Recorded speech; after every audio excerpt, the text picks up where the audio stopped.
जय गुरुदेव।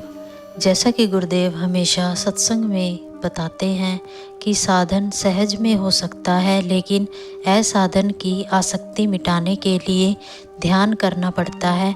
असाधन के सुख की रुचि मिटाने के लिए आत्म सुख का बयान करना पड़ता है।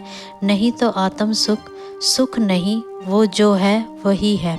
सुख का नाम रख दिया है सिर्फ, सुख तो उसके आगे बहुत छोटी सी चीज़ है।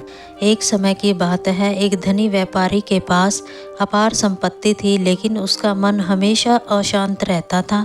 उसने कई उपाय किए लेकिन शांति नहीं मिली। एक दिन उसने सुना कि पास के गांव में एक संत रहते हैं जो लोगों की आत्मिक सुख का मार्ग दिखाते हैं। व्यापारी संत के पास पहुंचा और अपनी व्यथा सुनाई। महाराज, मेरे पास सब कुछ है लेकिन मन की शांति नहीं है।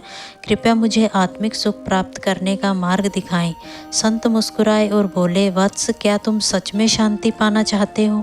हाँ महाराज, व्यापारी ने उत्तर दिया। संत ने कहा, तो तुम एक काम करो, अपने घर जाकर देखो कि तुम्हारे पास क्या क्या है और जो चीज़ें तुम्हें वास्तव में आवश्यक नहीं है उन्हें ज़रूरतमंदों में बांट दो। व्यापारी को यह सलाह अजीब लगी, लेकिन उसने संत की बात मानने का निर्णय लिया। उसने अपने घर की वस्तुओं को छंटनी की और गैर आवश्यक वस्तुओं को गरीबों में वितरित कर दिया। धीरे धीरे उसने महसूस किया कि उसका मन हल्का हो रहा है और एक अनोखी शांति का अनुभव हो रहा है। कुछ दिनों बाद वह फिर से संत के पास गया और बोला, महाराज, आपकी सलाह से मुझे वास्तव में शांति का अनुभव हो रहा है।